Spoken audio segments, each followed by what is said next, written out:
Have you ever wanted to make your own podcast? We recommend using a really great hosting service and set of tools all in one place called Anchor by Spotify. It is absolutely the easiest way to create and share a podcast. The folks at Anchor really have thought of everything, so you can just focus on your own creativity and your story. Here's how it works. Anchor helps you record and edit podcasts right from your device or computer. You could probably start creating today. You can distribute your podcast or share to the most popular listening places, including Spotify, of course, with a single tap. Also, this is pretty cool, Anchor is the only place you can publish a video podcast to Spotify.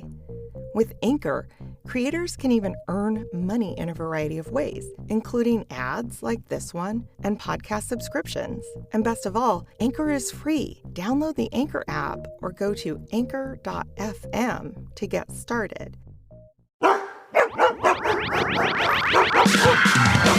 I wanna visit Dogland and run with the power pups. You've got to love their style and how they never, ever, ever give up. Who loves dogs? Who loves dogs? We rise to the challenge.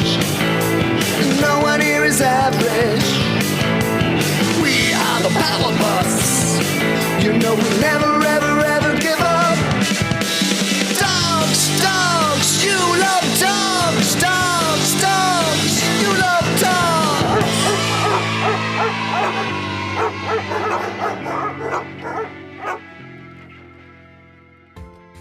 Hello, and welcome to episode 20 of season 2 of the Adventures of Power Dog and Dogland.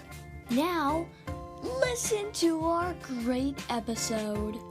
Awesome. Thanks, Hank.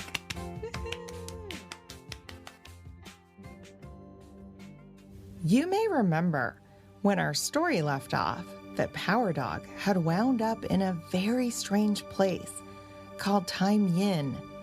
A mysterious voice had said it was a place without corners. And he'd somehow ended up there with the most frustrating individual he'd ever met, the fennec fox dog named Lupo. After falling into open space and being totally separated from his pack, unnaturally exhausted even, Power Dog had a vision or a dream where he communed with his ancestor Lahikamihu, as well as many beings from around the Dogmos. He saw them perform special dance moves and heard them chant, "What problems, what forces against us shall bide, while the stars in their courses do fight on our side." And after that vision, he'd wound up in a cat kingdom called the Elysium. He met some amazing tiger cats who'd helped him to regain access to the galactic part of the Cat's Paw Highway, in hopes of getting him to either Draconis, the dragon world, at best, or back to his homeworld of Dogland, at least. He had no idea at all what might be happening on either Dogland or Draconis, and he was feeling worried. He'd been diverted to this Time Yin place instead, and he had no idea why. And even though he was as angry with Lupo as Lupo appeared to be with him, he was able to propose and agree to a truce, to work together to get out of the soft and strange place and finally head to Draconis to rejoin his pack.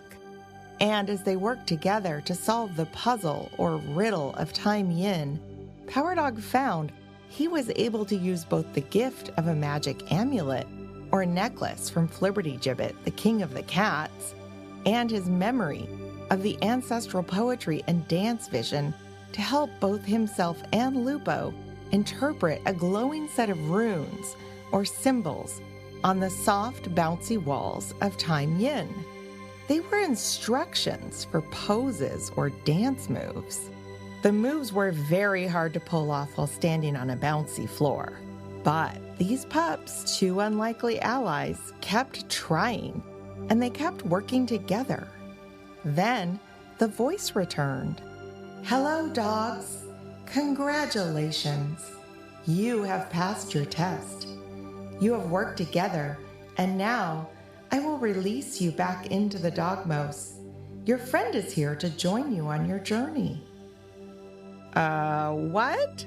Lupo asked of the voice, staring at the glowing orb above, still posed in a form and holding onto Power Dog's shoulder. Power Dog looked at Lupo, then up to the orb, then back to Lupo, then back to the orb, and then asked, "Our friend?" "That's right, pups. Wonderful, marvelous teamwork. Let's get out of here, shall we?" said a familiar voice. "President Sandals?" Power Dog hollered and bounced up and down for joy. Bernie hopped down into the room from above the orb, which was now slowly floating up above the room, and they could see many hundreds or even thousands of stars behind it. "That's right," Bernie Sandals said, still bouncing and smiling. "What is going on?" asked Lupo, as they strained to see above the orb and amongst the stars. "Hello, is this what you want, to see my face?" said the voice, which was now coming out of a face peering over the side of the room's blobby walls.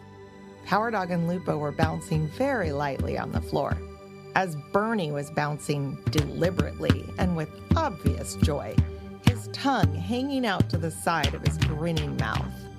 "Pups, this is my friend, the caretaker of Time Yin. Meet Madame Kate the werewolf," said Bernie.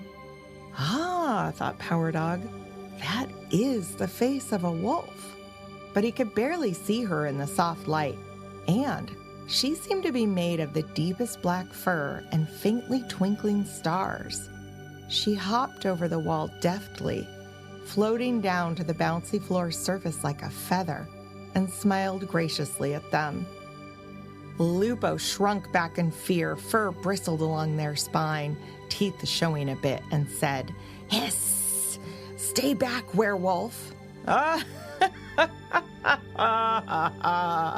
Laughed Bernie. "No, young Fennec, she is not a werewolf. She is the werewolf. The werewolf of Time Yin." What? What? Asked Power Dog and Lupo, who were both staring at Madame Kate. She continued to smile and nodded. "Yes, they do call me the werewolf. It's kind of my job description, I suppose." Madame Wolf? Kate?" started Power Dog. Can you tell us why you brought us here? Lupo and I were headed to the dragon world, Draconis, although not exactly together, but for an emergency on Dogland. And also, did you dog nap President Sandals? I'm sorry, but I just don't understand any of this. He searched her and President Sandals' faces to see if either of these grown-ups had answers. Bernie's eyebrows shot up. "Dog-napped? What? I wasn't dog-napped. I requested a retreat to visit Time Yin to get answers of my own. And did you say emergency on Dogland? It appears that we need to have a catch-up before we depart, which is all well and good, as I am hungry anyway." Power Dog shifted nervously from foot to foot, and Lupo looked very concerned at the mention of lingering for a meal. Madame Kate the werewolf smiled at Bernie with so much love in her eyes, nodded and said, "Oh yes, I am not a dog napper. I do not actually bring anyone to Time Yin. I simply receive guests and help them meet their needs." Looking at Power Dog, she said, "You were sent to me by the Cat's Paw Highway." Then she nodded to Lupo. "And as you well know, you were quite deposited here by a most unhappy comet dragon. And Bernie, my dear friend, came here by Galactic Cow, as he had before." "Galactic Cow?" Lupo asked, while Power Dog said, "Taylor?" Bernie's eyebrows shot up as he looked at Power Dog, and he said, "You met Taylor, Power Dog? And what is this Cat's Paw Highway? We really do need to catch up." Power Dog nodded his head yes. He was trying to piece all these puzzling bits together, but it was all so much to track. Lupo looked very confused and at least a little angry about it. "And you were brought here by a comet dragon?" Bernie asked Lupo. Lupo nodded yes ever so slightly and then looked away. "Power Dog, what is this amulet you have around your neck? Is that cat magic?" President Sandals looked concerned. Power Dog nodded yes again, but said, "It is cat magic, but not the cats you may think. This is from a place called the Elysium." Bernie paid close attention, as did Lupo. It was only Madame Kate who did not look particularly surprised. Power Dog wondered if she knew everything about the entire universe, even beyond the Dogmos. Perhaps a werewolf was a very, very big job description. She smiled at him in a way that made him a little bit nervous. What if she could hear his thoughts? Then she said, "Bernie is right. There is much information to be shared here, and a meal is now ready for us." She blinked her starry eyes slowly, and then all of them were suddenly in what seemed to be a new, floating, blobby, soft-walled room of sorts with no corners. The light was still soft, but above them, they could see millions and millions of stars, as well as other cosmic bodies, such as planets and far-off bright orange nebulas, icy comets traveling along their orbits far away, and even mini stars called pulsars, with tiny planets or asteroids zipping around them at dizzying speeds. Power Dog remembered his previous recent travels through space and searched the stars for the rainbow ribbon of the Cat's Paw Highway, as well as that bagel-shaped cluster he'd seen while riding on Taylor's back. They must be somewhere else, he thought. He looked down to the soft floor and noticed a low, round, and blobby table with soft, round, blobby cushions all around it. The table was covered in food, and much to his delight, it wasn't just any food. It was pizza. "Pizza!" he exclaimed in unison with an equally delighted Bernie Sandals. "It is my favorite too," said Madame Kate with a warm smile and an extra twinkle in her already twinkling eyes.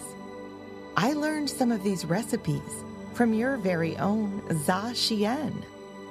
Just hearing a familiar name and seeing familiar food from home put a broad smile on Power Dog's face. "Do we have time for this?" Lupo asked, quite distraught. "I need to get to Draconis ASAP." Lupo was spinning slowly on their hind legs and looking out into space, as if searching for something. "Oh, young Fennec, you must sit and eat, and I must hear the what and the why about this Draconis," said Bernie. They all sat down on the cushions and began to pass slices of warm and fragrant pizza around to each other. Power Dog began to tell President Sandals everything that had happened on Dogland, and he had to admit he didn't even know how long ago it was that the troubling mysteries began.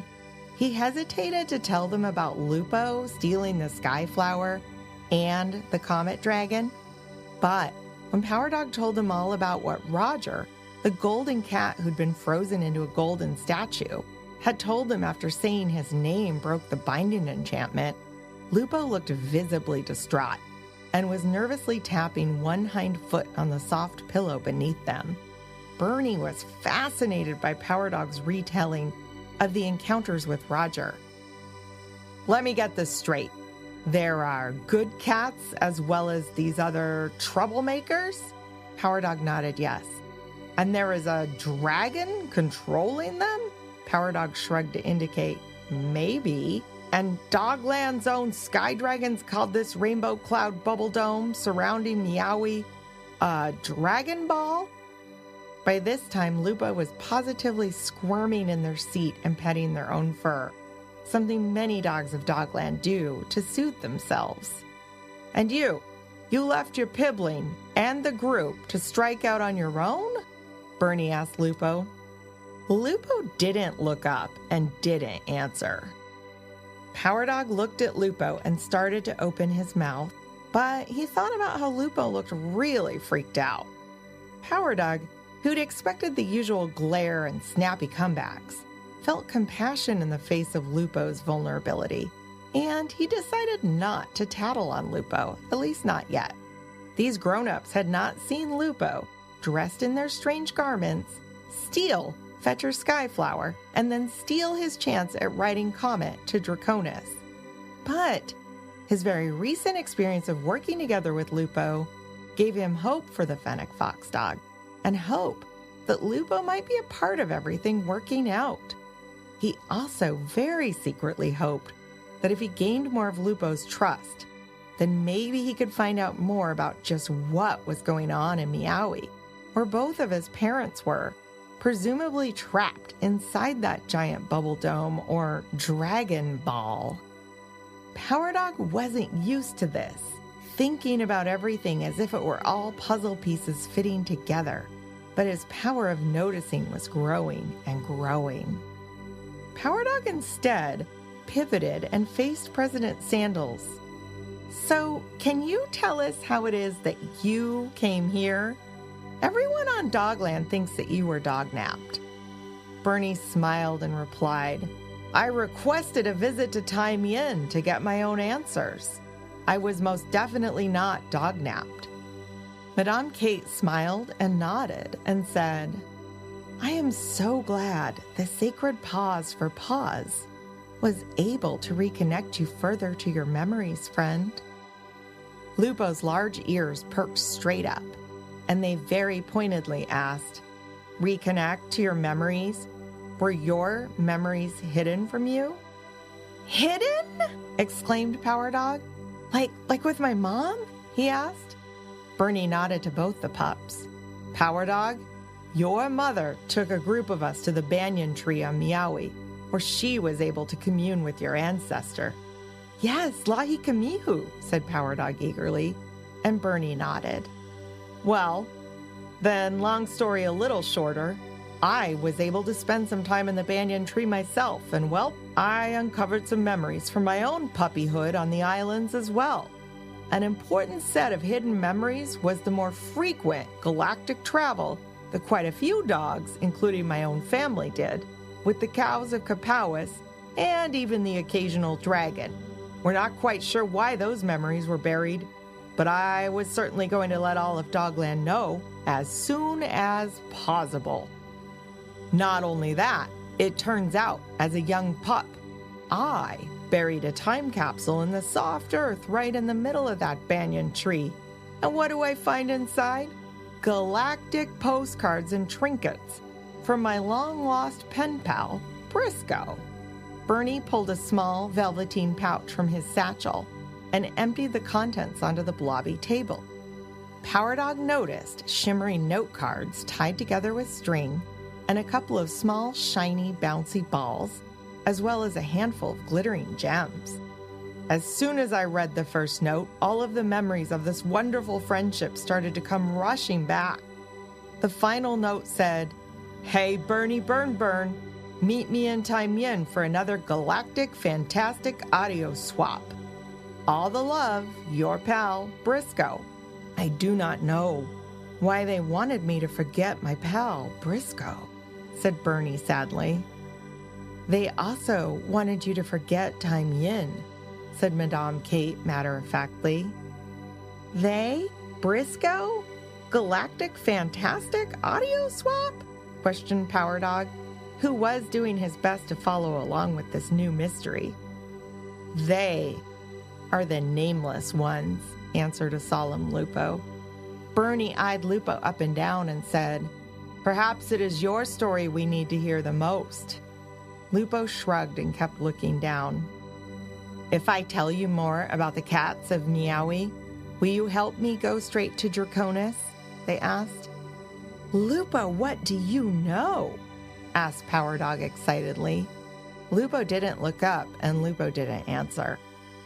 "You do not need to bargain or trade with me, young one," answered Madame Kate.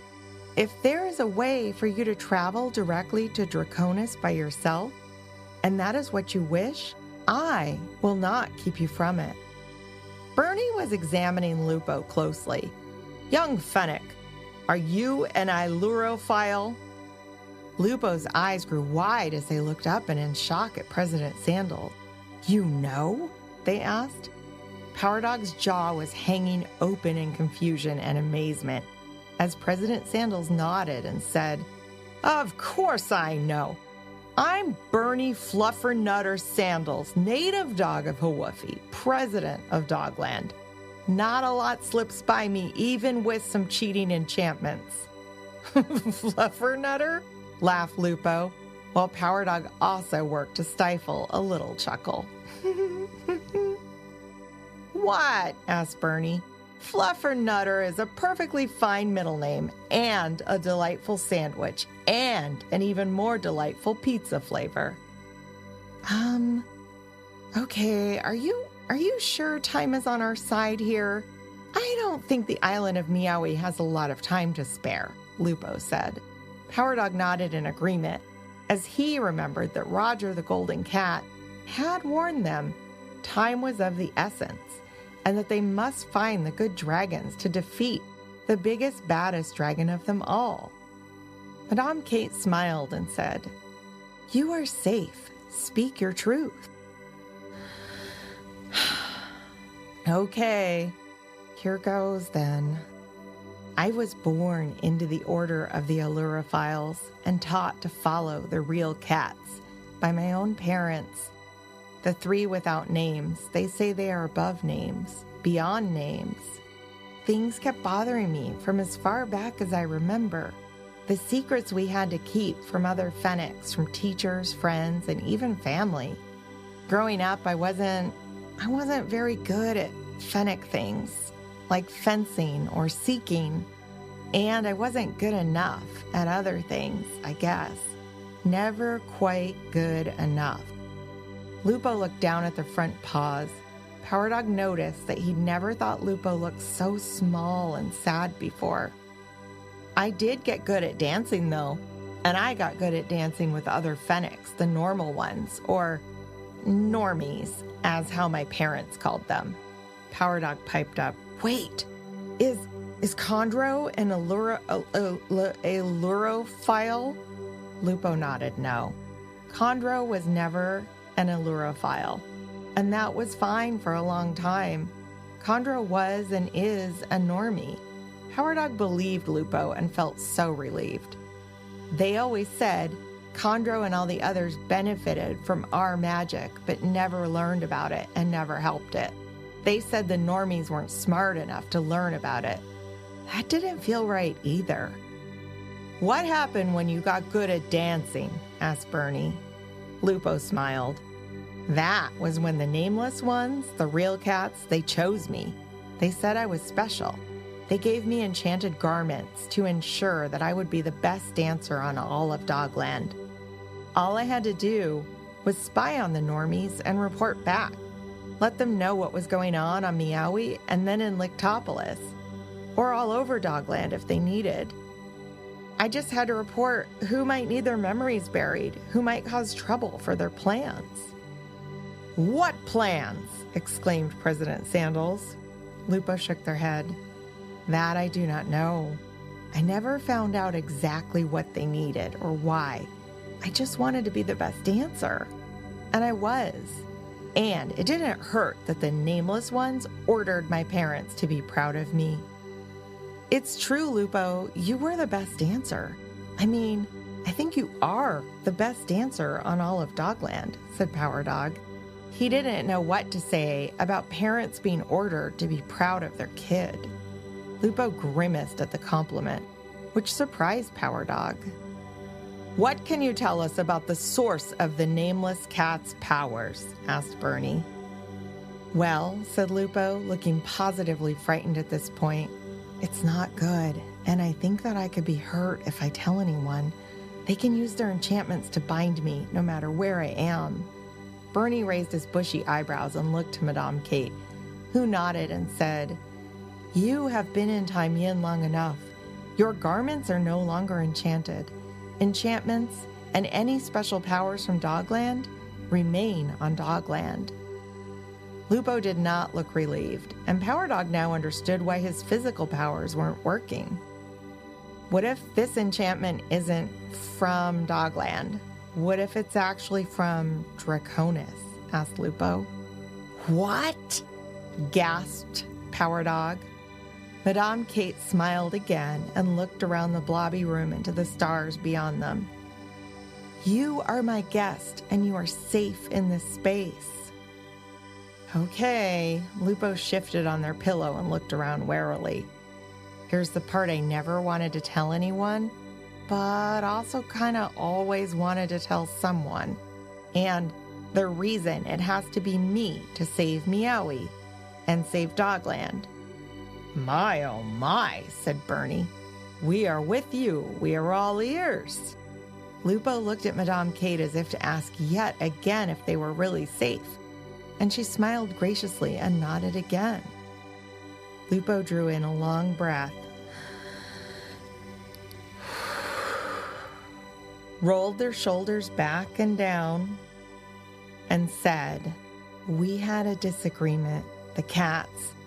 They had promised me tail power if I spied on my pibbling chondro in Lectopolis. It was to be my biggest mission yet. But I was getting sick of the empty promises of being the best, yet somehow also never being quite good enough. They'd promised an enchantment of tail power before, for spying on your super summit, but they never made good on it because they said the information wasn't useful enough. So I got fed up trying to please them and trying to fit in. I put my paw down and said no. I had no idea how cruel they could really be. Power Dog wished he could put a paw out to Lupo, but he knew better than to interrupt the story, so he just squirmed uncomfortably on his cushion and kept his paws to himself. Lupo continued, The cats and my own parent banished me from Meowie. My other parent wouldn't talk to me, and the cats, they just hissed and laughed at me. As I was leaving the island for the last time, I turned to look at all of them on the shore, and the real cats, they summoned an enchanted bubble to trap my parents, to both of my parents' shock. And then they summoned and created the gigantic bubble dome, trapping everyone inside right in front of me. They did it because of me. The last thing I saw was their mean laughing faces, and the last thing I heard was threats to come after me if I ever told anyone about them. Whoa, was all Power Dog could muster. Wow, what you have done just now sharing this is incredibly brave, Lupo, said Bernie. And none of it is your fault. Those cats and your parents, they made their own choices.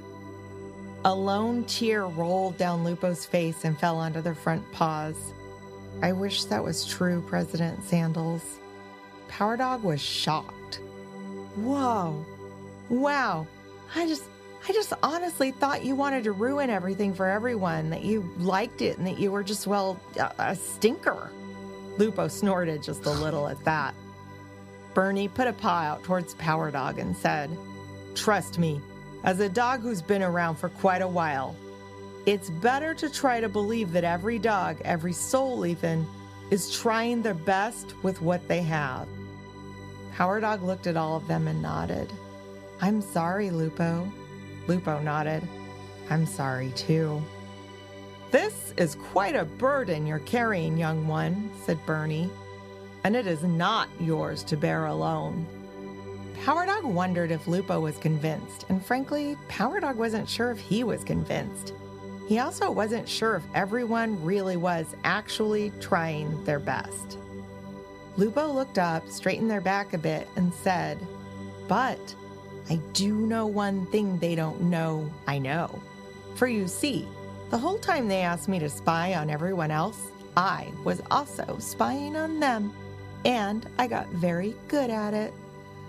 Bernie's eyebrows shot up as he replied, Oh, I'll bet you were quite good. What did you find out, Lupo? Asked Power Dog. Lupo shook their head and closed their eyes very tightly. The nameless ones, the cats, they do have a lot of power, but they get all of their power from the dragon that Cat Roger spoke of to you, Power Dog, the Namer. And he, the Namer, is actually as big as an entire planet himself. He has the most power in the entire Dogmos, maybe beyond, and he can enchant anything anywhere to do his bidding. He can give special powers or enchantments to those that follow him. The group on Meowie is called the Lurophiles for following the cats, but the cats, they follow the bidding of a single all-powerful dragon. Lupo then looked around nervously. But no one can defeat him. There are no good dragons left.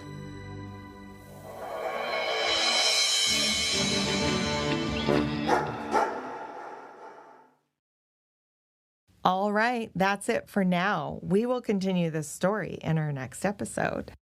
Okay, now I'm joined by my co-author, my awesome kid, Hank. Hi, Hank. Hey, Mom, are you ready for a really awesome joke? Yes, I love really awesome jokes. Ooh, what kind of dog keeps talking about his problem? What kind? A complaint Bernard.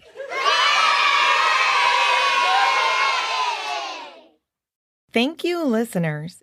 If you liked what you heard, you can see more content at our website, PowerDogAdventures, all one word.com. There you can sign up for our infrequently emailed newsletter and also submit any good dog jokes. And we'll be forever grateful if you feel like telling your friends about the show too. If you are looking for more great shows, then please check out the other members of Kids Listen, a grassroots organization dedicated to high-quality audio for kids and families. There are well over 100 great shows to find there. Ask your grown-up to check out kidslisten.org to find out more. Special thanks to our creative partner, the inimitable Jason Rourke, who makes these stories sound extra good with his wise counsel, recording, sound design, and even original music. This podcast has been made possible in part by funding provided by the Regional Arts and Culture Council in Portland, Oregon. Thank you, RAC. It has been made even more possible by listeners like you. Thank you so much for your support, and extra big thanks to our Patreon patrons who get early access to all of our episodes ad-free, as well as goodies and merch and birthday shout-outs at any level of support. We are not joking even a little when we say we could not do this without you. The Adventures of Power Dog and Dogland is created in the ancestral lands of the Cowlitz, Multnomah, Kathlamet, Clackamas, Tumwater, Tualatin Kalapuya, Wasco, Molalla, Watlala, bands of the Chinook, and other indigenous nations and tribes of the first people who made their homes along the rivers here in what is now called Portland, Oregon. And special thanks to our own Granny and Gramps who helped us write and record our Power Dog theme song that you'll hear at the end of the episode. Hey, Granny and Gramps, what key did y'all say that's in? It's in D for Dogland.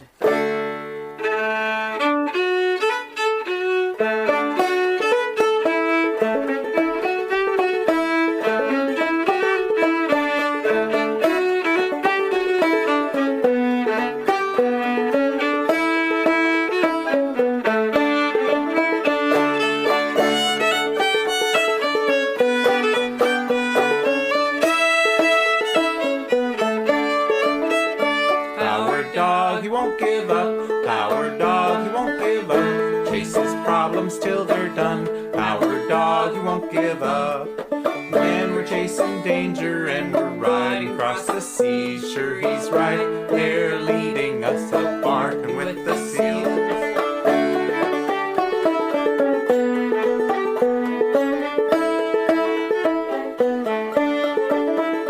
Power dog, he won't give up. Power dog, he won't give up. Chases problems till they're done. Power dog, he won't give up.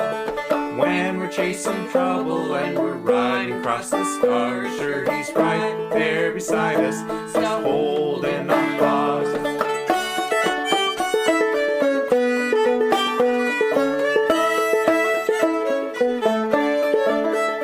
Power dog, he won't give up. Power dog, he won't give up. Chases problems till they're done. Power dog, he won't give up. When we're we're chasing trouble and we're zooming through the stars. Sure, he's right there beside us, just a zapping near and far.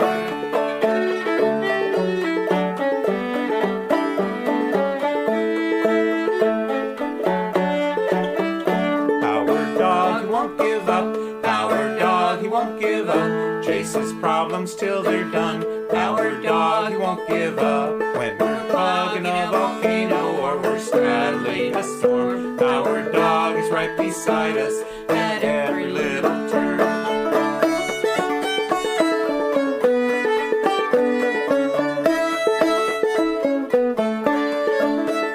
Power dog, he won't give up. Power dog, he won't give up. Chases problems till they're done. Power dog, he won't give up. At night his fennec foxes, in the days his platypuses. We herd 'em up and whoop 'em down. Our dog's right beside us.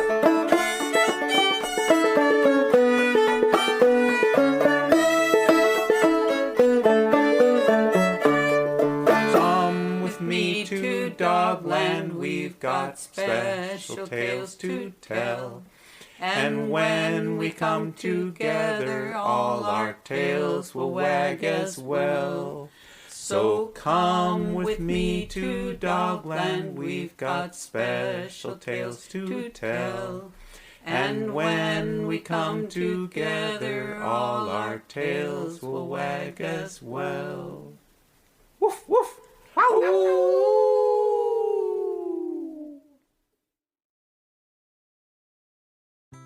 Hi all, we're Kids Listen.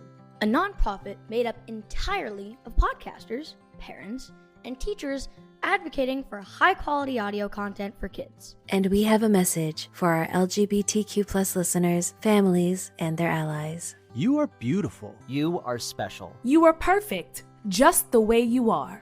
We stand against any legislation that takes rights away from the LGBTQ+ community or any child. And we are dedicated to creating content where all children are represented and heard. Grown-ups, if you're looking to support the LGBTQ+ community, we recommend donating to the Transgender Education Network of Texas at transtexas.org, Equality Florida at eqfl.org, or your local LGBTQ center.